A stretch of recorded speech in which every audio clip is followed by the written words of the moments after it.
World Financial Group offers entrepreneurs from all backgrounds. World Financial Group offers entrepreneurs from all backgrounds the opportunity to start their own business on a level playing field. Dr. Jana Woodhouse, receiving the WCM Wall Street Pioneer Award by the United Black Wall Street of America, Inc., is one of those entrepreneurs. I see WFG and TFA as a place where African Americans with an entrepreneurial mindset can flourish. And the bonus, we help families and serve the communities across the country. To learn more about us, go to worldfinancialgroup.com. We are the sons and daughters of the soul. We are the sons and daughters of the soul. We are resilient and forever forward thinking. We ask for nothing else than the opportunity to live and to create the lives that we were meant to live. We want nothing but an equal chance at options and possibilities. The same possibilities and options to live out our potential as our fellow man. We want to be heard, understood, and expressive in our reality. We are the future. We are the creative. We are here.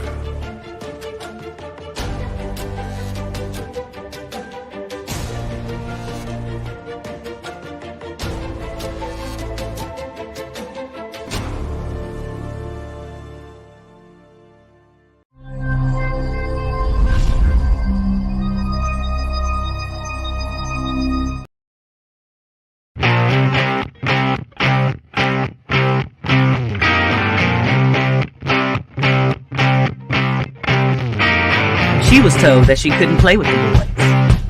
She was told that they were too big, too rough, too strong. She was told to give up her dreams and move on. She was told to just be pretty, be quiet, be a lady. She was told that women had to stay on their side of the court, stay in your lane. Playing and competing with men was insane. She was told that men and women would never be equal. Dreaming like that would only be linked to your mind, to your soul. She never listened. She knew that their thinking was old. She is magic. She is the definition of spirit. She is what champions are made of. She is now.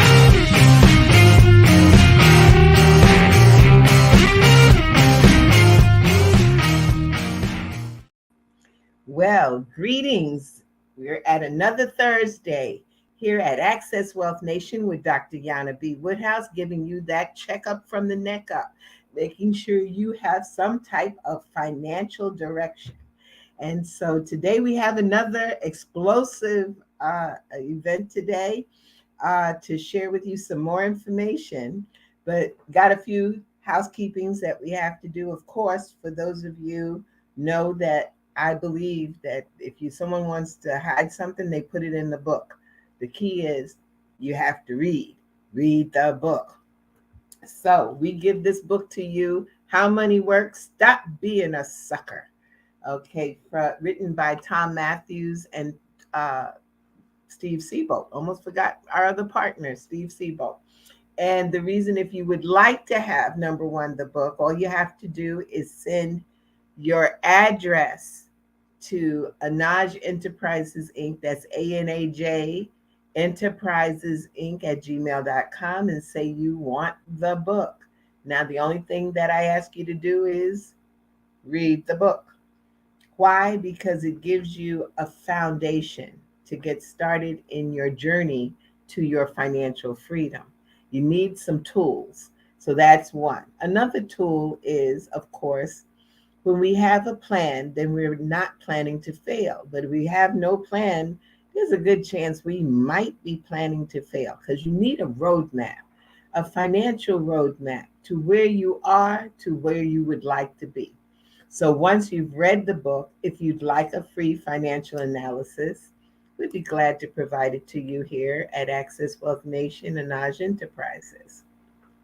All you have to do is call 646-375-2121. And we're glad to be able to provide you. I have a team staff that's ready to assist you. Now, again, we're here at Access Wealth Nation on the Soul City Network, which is broadcasting all over, changing people's lives and giving the energy of what's going on in the urban community, the necessities. And of course, one of the necessities is financial literacy. We know how to make it, and we sure do know how to spend it. But do we know how to make that money work for us? That's what life is about here, is to learn how to make money work for you. So, of course, we have the book, we have the financial needs analysis, and then, of course, we have Access Wealth Nation, which is broadcast through Soul City Network and also heard on WHCR 90.3 FM, the voice of Harlem. And so all you got to do is tune in and get your little tidbits. And of course, as I say, your checkup from the neck up, being able to provide financial literacy on all levels. So this is every Thursday at 6 p.m. We're here to give you some tidbits. So today I thought I'd give a little bit of some tax tidbits because we're coming upon April the 18th. Yes, it's a very busy time. I know all of you are thinking about, well, I'm getting my refund. Not necessarily happening. A lot of tax laws have changed. And so people this year happen to owe a little more than they normally owe. And so if they owe, they get a smaller refund under most circumstances. So it's important for you to just get out there, make sure you file on time, because the government has the rights right now to charge you fees for under withholding, not taking out enough tax. Be careful. Also, remember, all income is taxable. All income that's not taxed or qualified is taxable. So what does that mean? That means I wanted to cover one little area called the gig economy. Gigging. That's what they call it now. That's if you're walking a dog, or you are babysitting, or you're standing in line for people. Did you know that people are doing that? Washing cars. These are all the little things that you do on the side so that you can be able to have a better lifestyle. Some people go shopping for folks. There's so many different things that you can do to add a little income. That is one of the 7 money milestones, which is cash flow. So, in that, what is your little gig on the side? But remember that as you gig, Uncle Sam is gigging with you.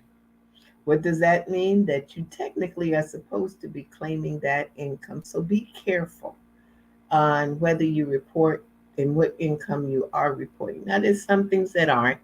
And I know in our community, we talk about working off the books. Off the books not necessarily helps you very much, especially if you're looking at collecting unemployment, or disability might have occurred, or it may mean for even Social Security later on in life. So be very careful. That's my tidbit for today, is to share is that get your house in order, and then you don't have to worry about it later. That being said, we've got a wonderful time. This is Women's History Month. And as you know, with Access Wealth Nation, we've been highlighting women. We had Dr. Donna Williams last week. I hope y'all remembered some of the rules about what you do with your teeth and how much money you save just by going to the dentist 2 times a year. I saw people saying, wow. Now, if you have any statements, comments, or opinions that you'd like to share, always here at Access Wealth Nation, we welcome questions, and feel free to ask. If I can't answer it, which is not usually the situation, but if I can't, then I'll make sure to come back with some ideas later.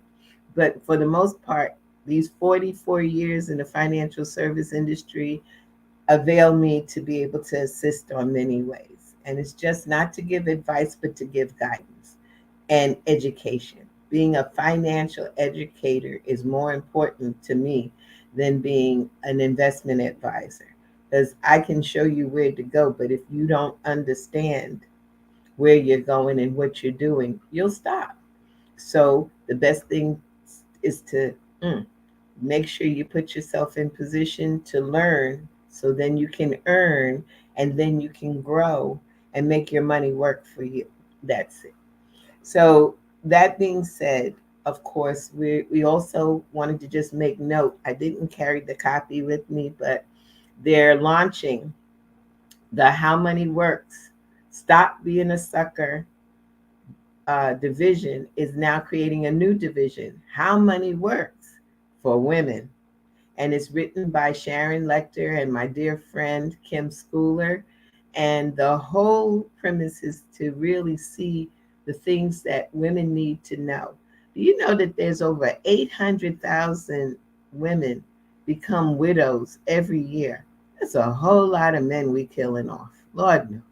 But the key is that you need to know how your money works, because if they're no longer around, you need to know where's the money, how do we survive, how do we go forward, and how do I make a living for myself, my children, how do I build a legacy. So these are some of the things important, and when that book comes out along with the How Money Works book, we will definitely be offering that to you. And so, in addition to that, we've now embarked upon our time frame. I'd love to be able to share with you some great information. We have a phenomenal woman. You know, I only deal with phenomenal women, and that's most of our queens out here. This woman has a business that I think is near and dear, especially to an entrepreneur out there. You know, when you become an entrepreneur, or decide to open up your own business, or to move forward in life in your own business, or just in life itself, you might need a little coach. You know, we've always had our moms to go to, our grandmother. Well, sometimes they're not here, and you need a professional that can walk you through this path of life. You know, I have a friend of mine, Erlene, and she says it so well, that life is a journey and the paths move different ways, but it's still a journey. And if we look upon that way, many times life doesn't get to be so hard and so difficult. But this woman, I just want to say she is what we call a professional life coach. And we're going to talk about that. But she has shared her ideas and her training and her expertise for more than 20 years. She's been out here helping companies and organizations. And I really want to know, she says that for businesses and entrepreneurs, there's vision strategies, vision. And it has to be when you're self employed or you're owning a business, you have to have vision. And sometimes the vision's not there for us. We need someone to help us. So, with no further ado, I'd like to bring on this phenomenal woman that's making differences in a lot of businesses and training programs out here, Renee Benson. I'm Well, wondering, hi. What's she talking about? She's talking you. I have, number one, I know your daughter very well, Yes. and you have raised her to be a phenomenal woman. So we know that if she's a phenomenal woman, you know she had to come from the queen. I And appreciate that so much. so awesome. So welcome to Access Wealth Nation. Thank you. And so I would like, because we had this discussion, I would like, instead of everybody else defining a life coach, I want you to tell us really, what is a life coach? That's an excellent question. So, and a life coach is really an accountability partner. If you break it all the way down to the easiest fundamental level, it's an accountability partner. What I will tell you is a life coach is not a counselor. A life coach is not a therapist. A life coach is not a case manager. They may have some of those other occupations and do some of those things, but those are different disciplines. So, what I like to remind people, especially when they call me for a consult, I want them to know that I am not here to tell you what to do. I am here to coach you and help you to determine what it is that you need to do. And all those answers are usually already inside of you. So I'm going to ask you the powerful questions and listen actively so that I know what to ask and how to take that information that you provide to me and put it in the appropriate buckets, if you will.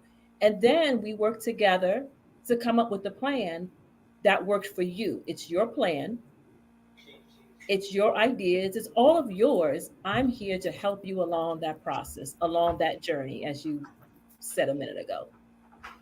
I got you. Okay. And your company is called V2F, and that stands for Vision to Fruition. Yes, yes, yes. That's awesome. So, how did you come up with that? Well, how did you get started in the life coaching world? I'm sure there was something that the powers that be and God said she's going to do this. She's going to Yes. help people.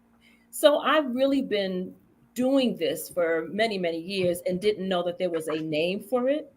And so when I realized that there was a name for this thing that I was doing, I studied, I went to school, I took some certification courses because I know that in our society, you need some credentials. Like sometimes people don't recognize what you do if you don't have some credentials. So I took some courses and got so I could understand the foundations behind what I was doing, because what I was doing was a God-given gift.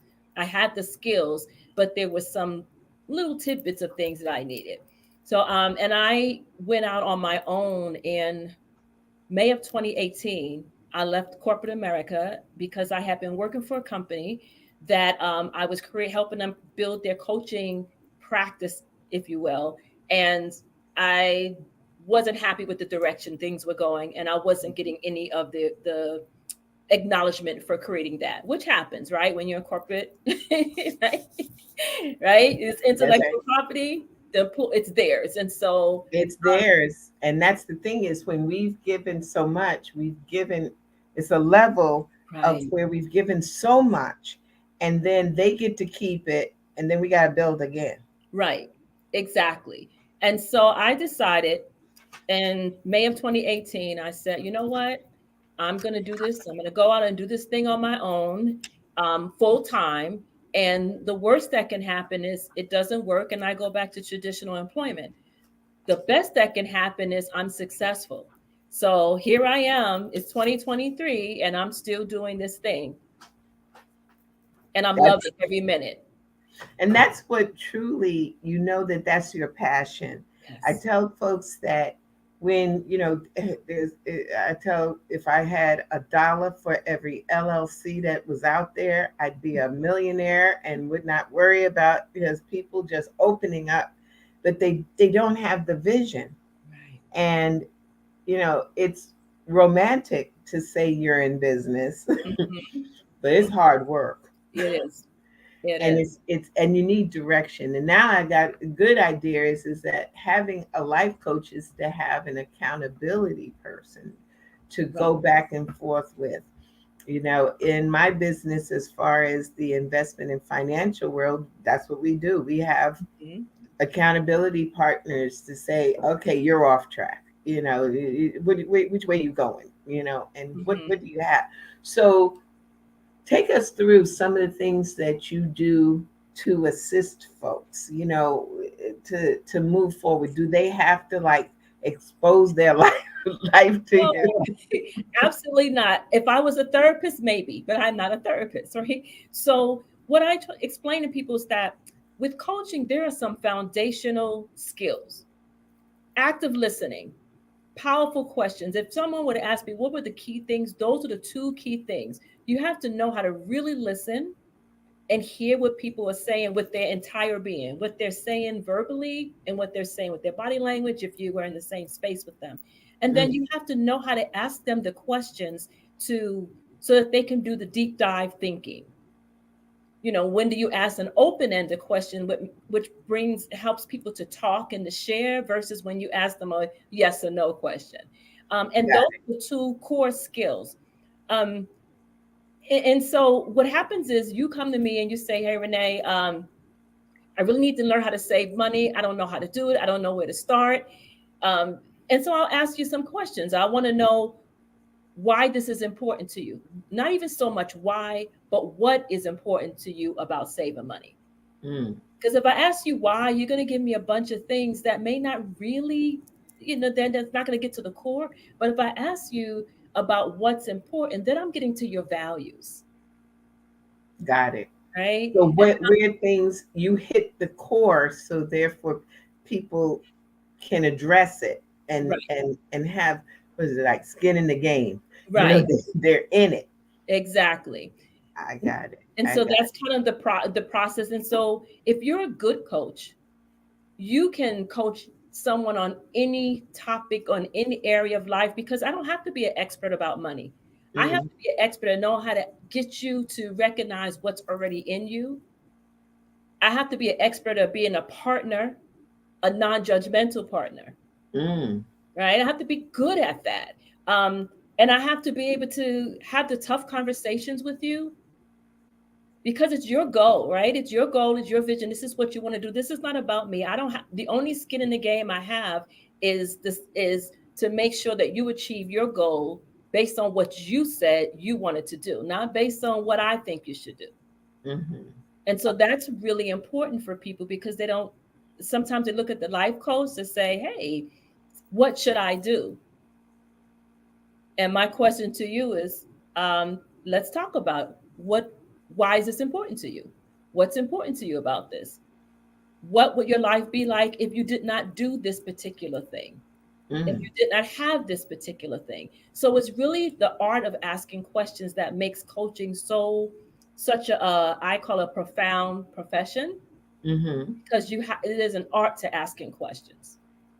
Definitely. I'm getting even a better perspective because when you're out here in the world, and what I'm noticing, and okay, I'm going to sort of timestamp myself in this, is that because I'm meeting young people who are coming into the job market, Hmm. and I'm having parents who come from the financial point. They've saved money for these children, but they don't want to give it to them because they said they have no direction. Right. They don't know where they're going, or like I had one of my clients come and she said her daughter just came home one day and said, I'm tired of working. It's not fulfilling. And so I'm tired of working. And she's like, well, what you gonna do? Because you're gonna do something, and it's not sitting on my couch. But I'm seeing that Gen X and Z and whatever else is out there, they want something fulfilling. Right. They want something that means something, and not just work to be working to get the dollar. Right, right. They're not working in the whatever the occupation is until they retire. There's this that baby boomers. I'm a baby boomer, right? But I happen to be very I'm not traditional. I'm probably very liberal in a lot of ways, and so I don't have the path is a little different for me. But I think if that young person came to me and they wanted coaching, and I would want to know, okay, so let's talk about what fulfillment looks like for you. Mm. And a lot of times I have people do activities. I want exercises where they write down everything that makes them feel good.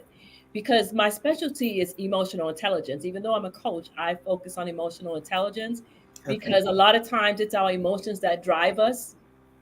And by the time the logic kicks in, we're already operating from that emotional part of our brain. So I want to know with that young person, I want to know what makes them feel good. What do they like?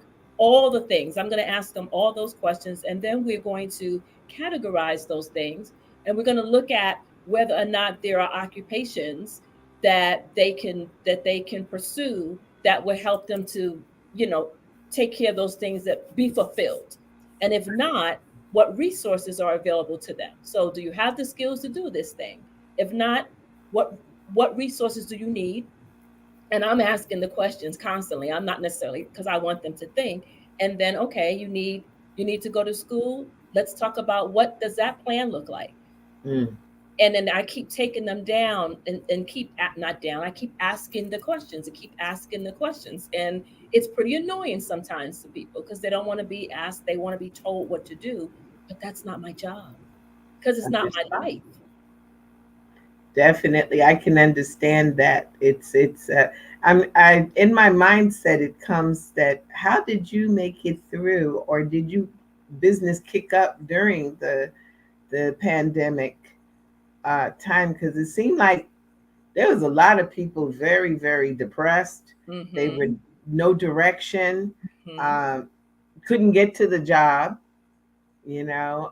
or lost the job Right. because there was no job. There was, Mm. did your business pick up, or how did it affect you? Well, one of the things for me is that even though I'm a coach, a lot of my core income, if you will, comes from professional development training. So with big businesses. Mm, So even though I was still, some of these companies still have staff coming into the office early in the early stages of the pandemic, and so depending on what they needed, I would do what I call a hybrid training, where I would either go into their site and do a portion of the training and do the rest virtually. But mm, so that's my biggest core group of individuals. That's my core business work doing professional development training, and I also throw some coaching in there as well. So I work with staff. A lot of the training that I did during the pandemic was on change and dealing with change. Because if you think about it, people were used to going to work every single day. They had these different regiments, whether they liked them or not. Now they're in the positions where they had to work from home with the children and the spouse or whatever. Everything changed, and having them to really understand, how do I navigate through this change, and I don't know when it's going to stop. mm. So I did That's a lot of training on that. I went to Indiana and trained 5 different high schools. I went in and did in a big auditorium because we still mhm. had the distance, and I worked with the kids, and I helped them to navigate through all the different things that they were dealing with this change because they weren't used to it. And Change is a very serious hmm position. hmm Somebody said, I think it was an elder that said, the only people that like change is a baby. They want diaper. it was very challenging. It was challenging for the educators. It was challenging for the students. But the thing that I found was that um, questions weren't being asked.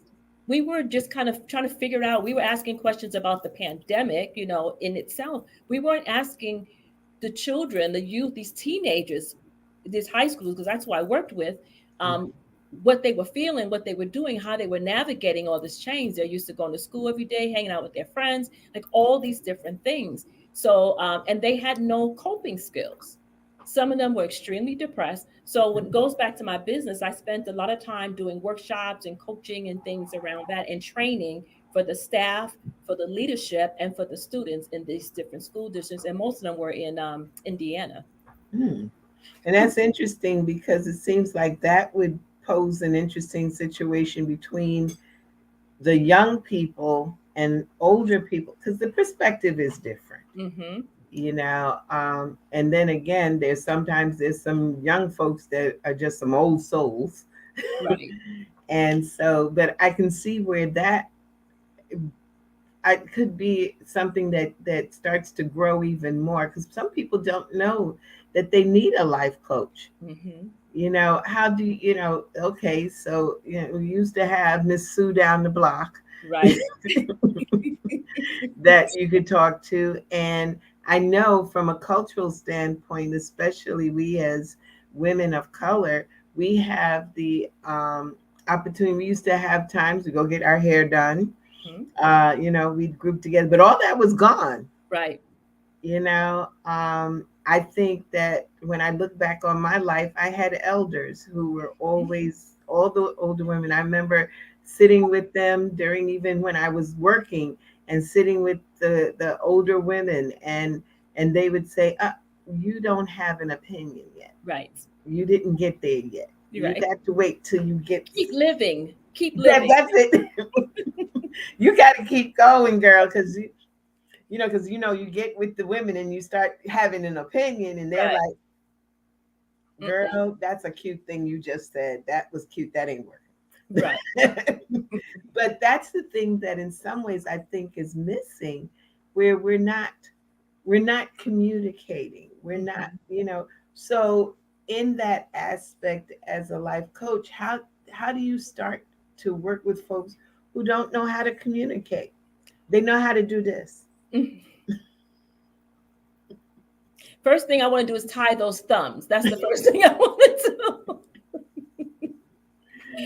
And that's interesting because there's two things.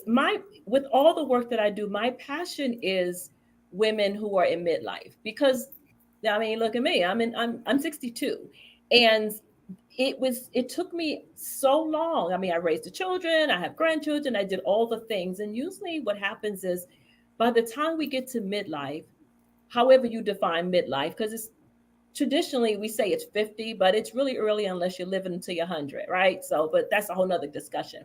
But I think that by the time we get to midlife, we've had children or not, we've suffered some kind of major loss, whether it Mm, was by circumstance or by choice. If I quit my job, there's still change that happens. There's still some grieving, right? Because something's different. If my kids go off to college or leave the household, or if I lose a spouse, whatever the things are, we get to this place where we've had these different losses for a variety of reasons. And I think the the greatest challenge is when you have lost yourself, you've lost your identity. And I've lived it, so I could talk about it, right? And so I got to that point where I realized I'm free, right? Quote unquote. And I want to do some things, but I don't even know what I want to do. Heck, I don't even know who I am. mm, What does independence really look like? Even though I've been independent my entire life, pretty much, true independence where I can do pretty much anything I want. I don't have the responsibilities, but I'm grieving all the losses. I'm grieving the kids being here and I'm grieving. So I went on the journey. I decided, I'm going to figure this out. I'm going to figure out why when I see, the color blue, it makes me feel warm. Why I got down to that level wow. of wanting to know who I was and who I am and my values. And so going back to your question, like how do you get people to talk? You have a conversation with them, even if they don't know how to have a conversation back with you. Mm, So what should be a dialogue may be a monologue initially. I'm mm. talking to you and you're just listening. But if I tell you my story, something's going to resonate with you.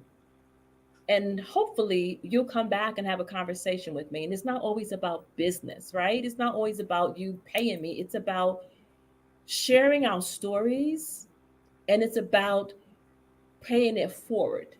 Mm. That's the way I look at it. And that's important. It is something that you made mention is that um, the women like us that are of a certain age, Mhm. and we everybody's looking at us, and it's like the sandwich generation. We got the parents Mhm. pulling, we got the children pulling, and Right. we're in there somewhere. And we have been defined as mother, sister, aunt. We got those. And then when we get to the corporate world, we're the job. Yeah. And then when the job's not there, which I see a lot of people when they lose their job or they have to stop working for maybe retirement purposes, because it makes more sense to leave the job because you make more money leaving the job than staying on the job. Okay. But if that should happen, that's a very serious thing, because usually when you go to a social event, the first thing people ask you is, "What do you do?" I sit home. And there should be some, and that's the sad thing is that that it shouldn't be that we feel like we got to hide when we say that, right? It shouldn't Mm, be that we feel bad about saying we sit at home. but it's the way we think, our mindsets around what it means to stay at home. Staying at home doesn't mean I'm not doing anything, but there's that mindset, right? There's this whole way that we think about and the way women are identified. So one of the things that I do is when I do training, I try to I ask people to introduce themselves, and I tell them you cannot include anywhere in your introduction your life roles. You cannot say I'm a mother. This is when I do trainings with women. You can't say I'm an auntie. You cannot say that. You can say, "Hey, I'm Renee. I'm an outgoing woman who loves to dance and loves music and blah blah blah blah blah." Whatever those things are. And you know how hard that is for people to do? Women have a hard time doing that because we have been so defined by our life roles that we forget that we are our own. Again, we've lost our identity.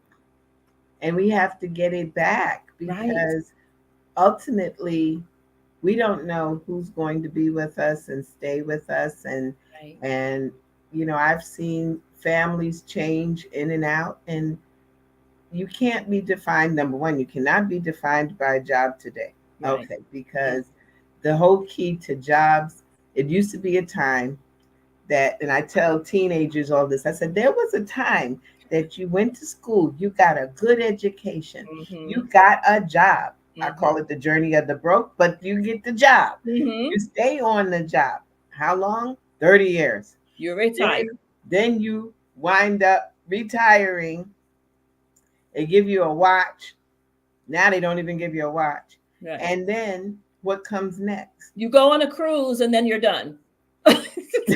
And there's nobody really to even go with a lot of times, Right. because there are people who aren't retired yet. I Mm-hmm. have friends of mine who said, well, they're retired, and they're like, when you going to retire so we can all hang out? And I'm like, okay, retired to me means I'm tired of doing what I want to do. Mm-hmm. I've been doing what I want to do. And that's one of the mindsets of an entrepreneur. I do what I want to do. That's it. And so, what am I retiring from? Right. My happiness, and then the control. I don't want to give up the control to someone else by they're going to tell me how much money I can earn, Mm-hmm. where can I go to vacation, what do I even eat, what clothes do I wear. How does that happen? Because they control your budget. Right. Right. Exactly. And it's So and how do I change my mindset? Because that's one of the things that I'm seeing, especially, with Soul City. We are part of the urban community, and we Mhm. try to address those dramas because back in the days, and this is the early 60s, we in our community were looking for the city job, the federal job, the state job, and then we retire. I have watched people die after they retire. They Right. weren't sick, Mm-mm. they just tired. They're tired and they did not have, we weren't, I was born and raised in Harlem. I was born in Harlem Hospital, right? So I know, Okay. I live in Nashville now, but we were not raised to, a lot of us weren't raised with an entrepreneur mindset anyway. We were raised, you do this, very regiment, right? We also, a lot of us were not raised where balance was not necessarily a thing. Maybe we couldn't afford to go on a vacation. Maybe we couldn't afford to do certain things. And so you learn, you work because you're going to save your money because when I retire, I'm going to do dot, dot, dot. So we're always putting life off and giving our life away to the company, the business, whomever it is. And so with entrepreneurs, a lot of the entrepreneurs that I have worked with were young entrepreneurs who were, it's cute and slick to quit the job and go. And I'm like, no, baby. No, if you have a job, let your 9 to 5, what they say, pay for your after hour job. Learn skills. I tell people, if you are in a job and there's training that's available that employer is willing to pay for, and you can take that knowledge and use it in the business that you're trying to go for that training. So while you're with the employer, the employer gets to use what you learn, but when you leave the employer, you get to use what you learn, and you got it on the employer's dollar, and there's nothing illegal about that. Not at all. That's what you're supposed to do. I Right. think that what we miss in this age is mentorship and internship. Mm-hmm. Even back in the days, I think about the old Christmas Carol that Bob Cratchit was an intern to to Scrooge. You need to learn and then figure out how many of us get to college because someone told us to go. We get to college and we done changed our major at least 6, 7 times. Right. Why? Because we really don't know what we want to do. We know what someone has told us we Mm-hmm. should do.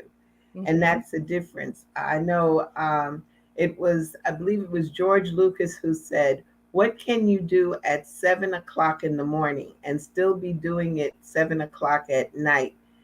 And you don't stop only to maybe eat something and maybe not then Mm-hmm. because you're passionate about it. Exactly.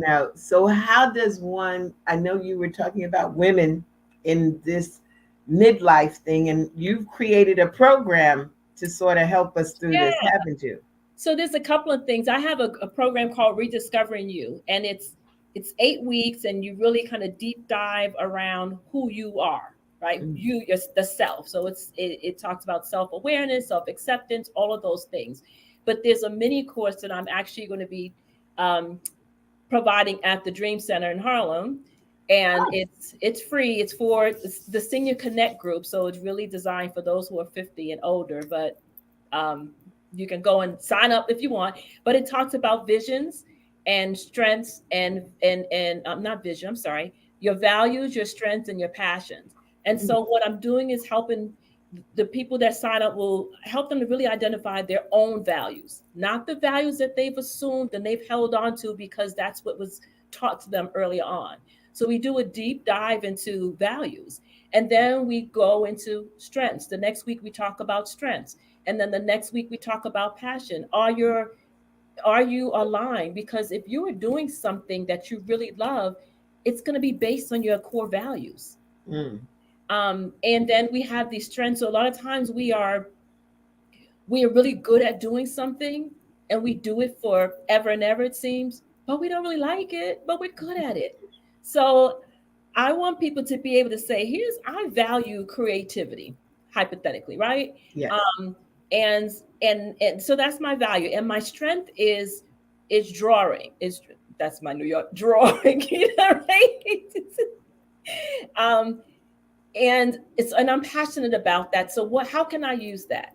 Mm. Oh, but I know how to draw, but I need to learn how to this new technique.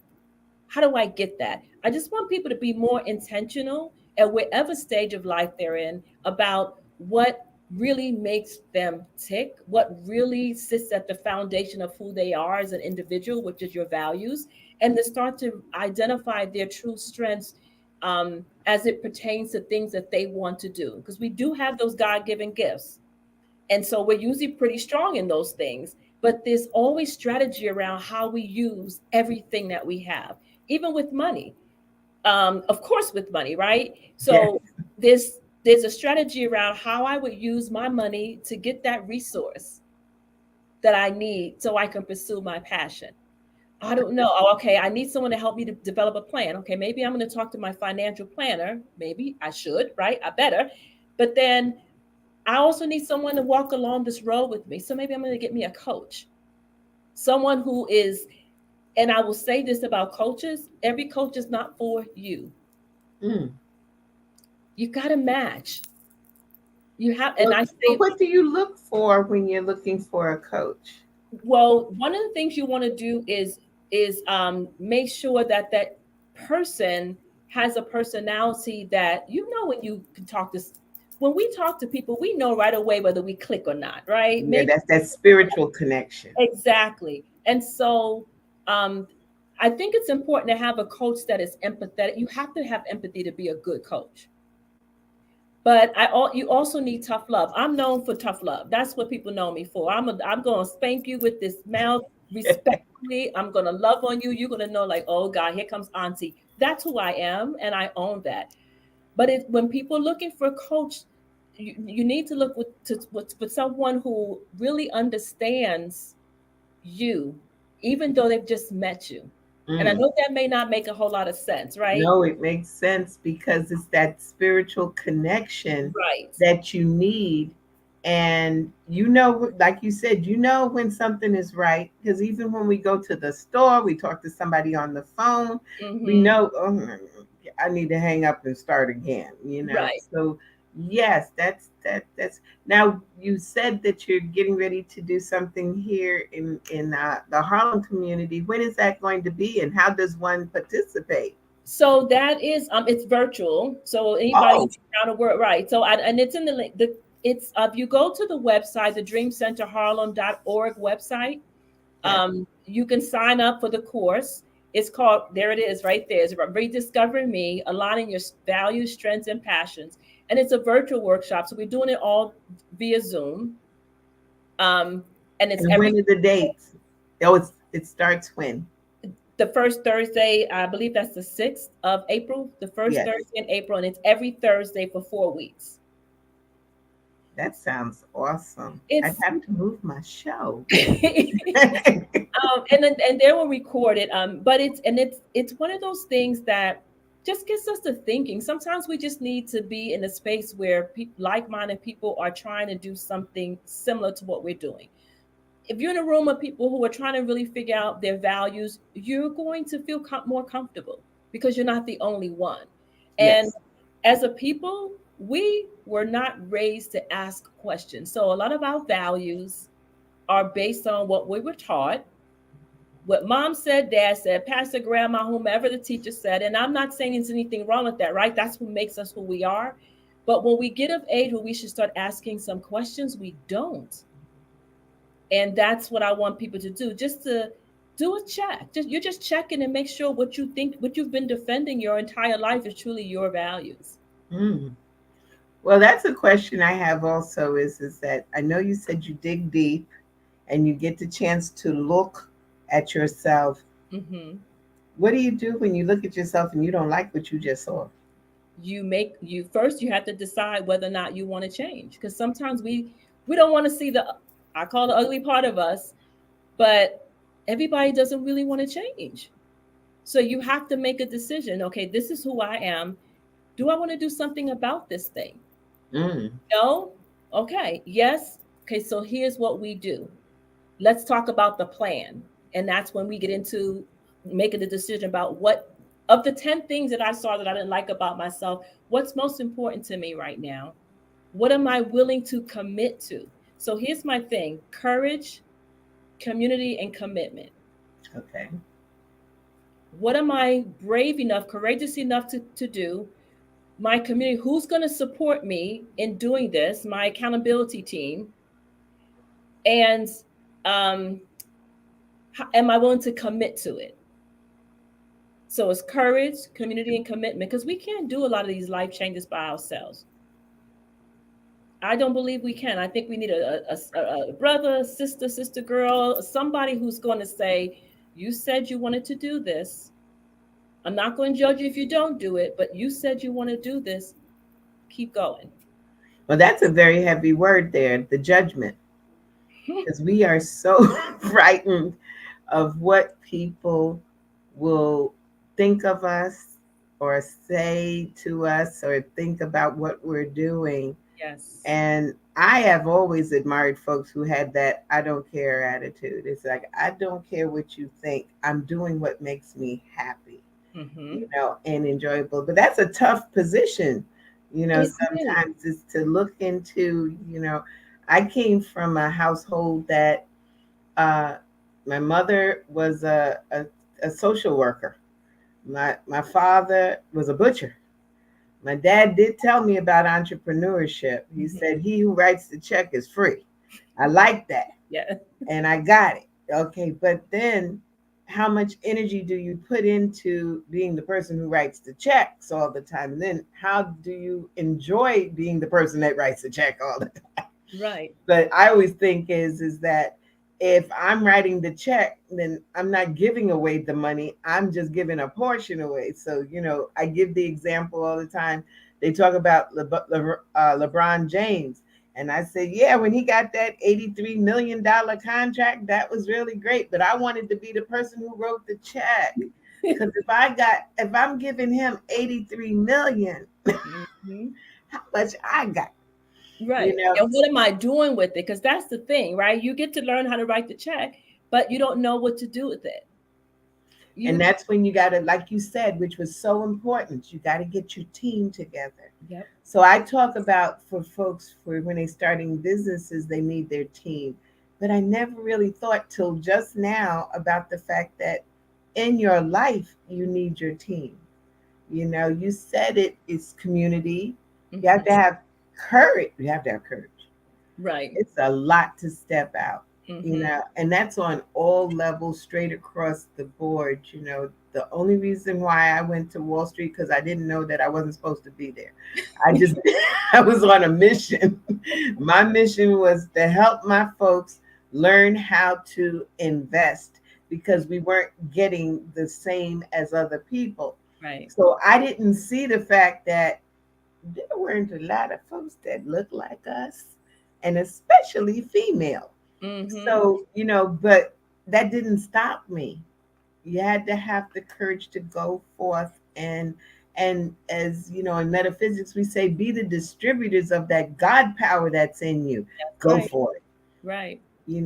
And so I see with the having the ability of the necessity really of a life coach, Mhm. there's a necessity there There is. because it's not the therapist. In our community, therapy doesn't get the best.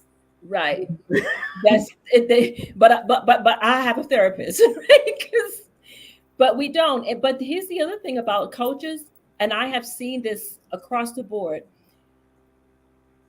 Most of the people that get coaches are men.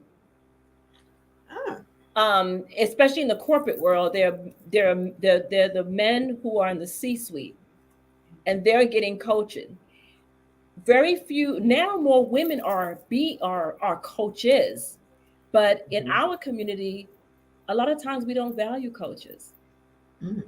We don't value. Why is that? I don't know why. It's just I think it's similar to like therapy, and it takes what I've seen. It takes someone who's gotten a coach, whatever type of coach, because there's some people who specialize. They have a particular niche, and you see the results. I see you get a coach. I watch you. I see the results. I'm like, oh, okay, it's safe.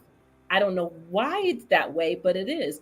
But in the corporate world, the C-suite white executive males are the ones who get the coaches. Hmm. And that's important to have. I've sat through, someone who understands, or really, they don't have to really understand what you're doing. They just have to be that person that, accountable to. Mm-hmm. Is that and they got to understand what life is about, and everything doesn't look through with those rose colored glasses. Right. It's not all wonderful.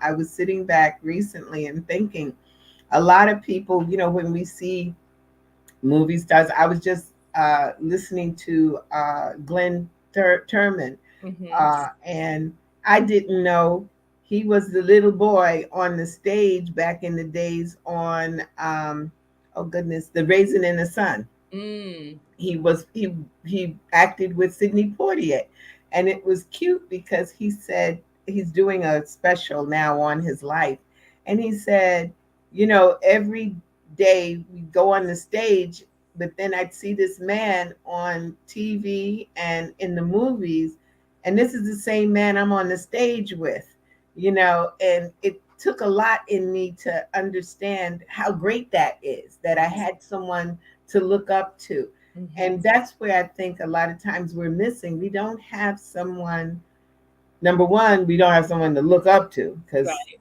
people doing stuff that we don't want to do, but also just to have someone to listen to you Mm-hmm. and then say that that's not what you said that you wanted to do. Right. Maybe, maybe it's not as important to you. We all, well, not everybody, but a lot of people want to, I want to sit on the beach and get my drink and watch the water. Yeah, Mm-hmm. after a while you get tired of that. Right. Right. Realistically. You do. You really do. I think that, going back to that point with Glenn Thurman and Sidney Poitier, one of the things that has been resonating with me, and you mentioned it earlier, is how we, especially with women, you could sit and get your hair braided and get some wisdom, right? The elders, the men go to the barber shop and they get that, you know. Um, I go to the barber shop because I can't stand going to the beauty shop, so I get the men. You get to both worlds. But it made me think about one of the things that we almost always say, if I only knew this when I was younger, right? If someone would have told me, and even I think about my children and all the things that I taught them, there's so many things that I didn't know to teach them because it was never taught to me, or it just didn't occur to me because I'm teaching them all these other things. So I'm getting ready to launch my podcast. I'm still, working on my content, but it's called Conversations with My Younger Self. And it's based on the premise that I'm never going to have a conversation with my younger self because she's gone. But women who are younger than me are my younger self. You are a reflection, right? You're a reflection of who I am. So let's have some conversation. What are some of the things I can share with you about my journey and about being a woman of my age that might be helpful to you? But in turn, I also believe in cross-generational learning. So give me a little something too. Pour something back this way.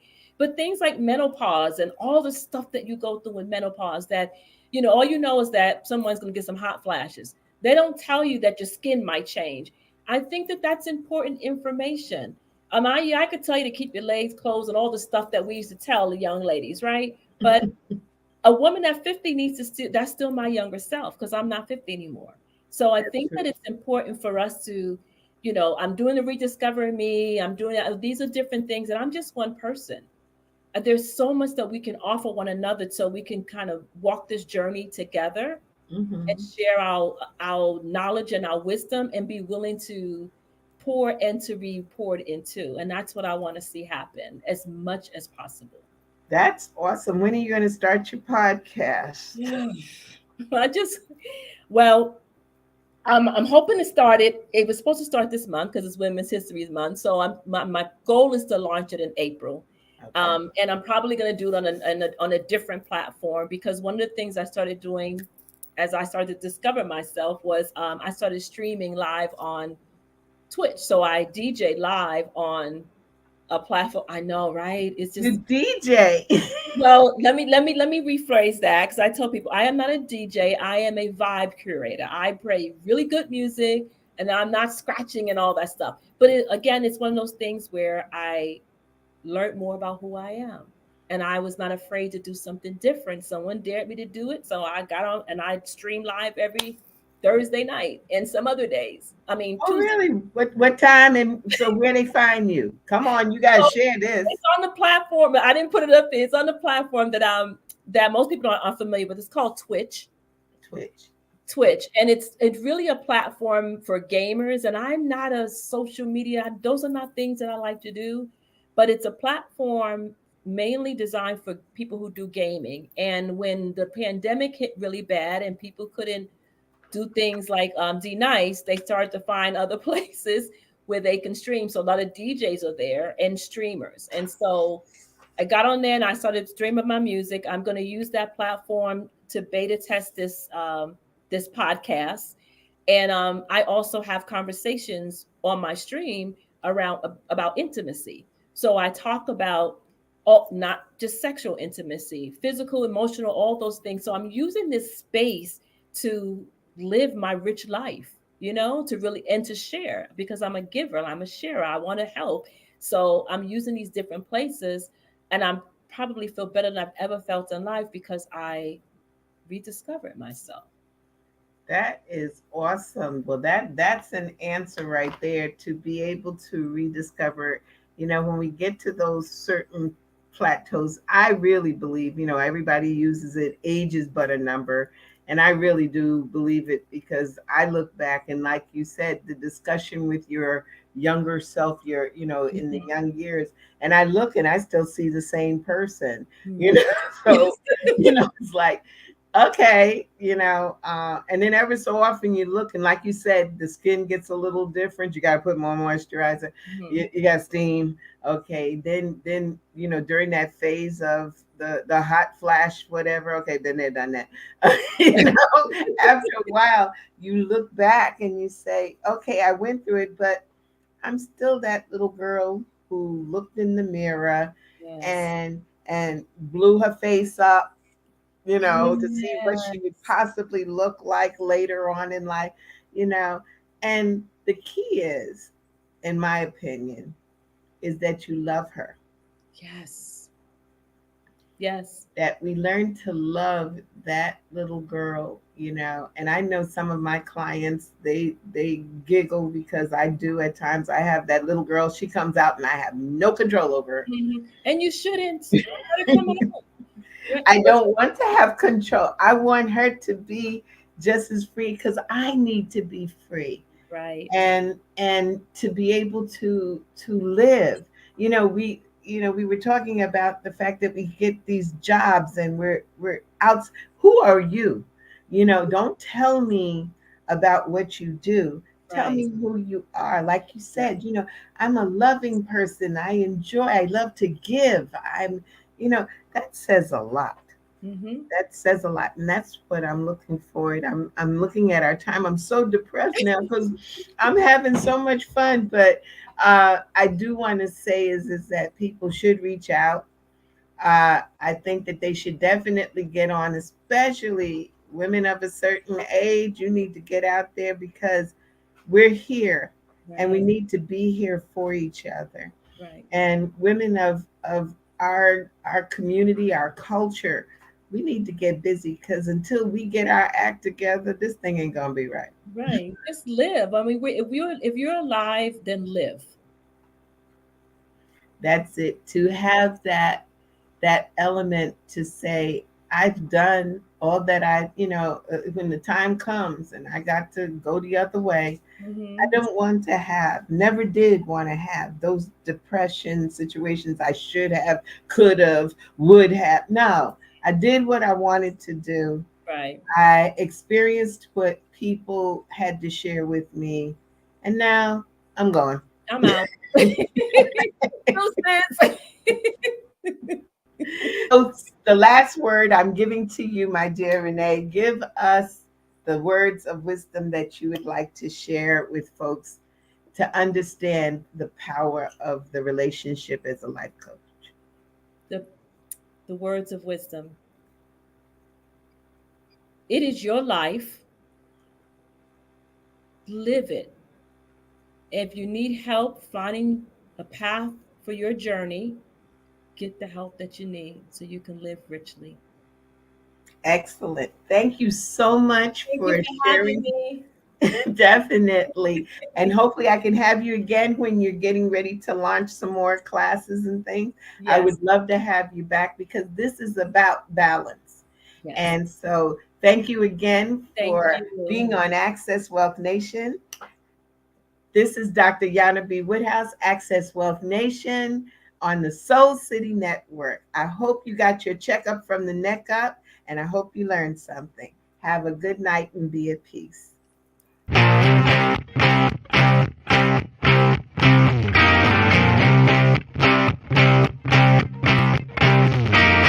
She was told that she couldn't play with the boys. She was told that they were too big, too rough, too strong. She was told to give up her dreams and move on. She was told to just be pretty, be quiet, be a lady. She was told that women had to stay on their side of the court, stay in your lane. Playing and competing with men was insane. She was told that men and women would never be equal. Dreaming like that would only be lethal to your mind, to your soul. She never listened. She knew that their thinking was old. She is magic. She is the definition of spirit. She is what champions are made of. She is magic.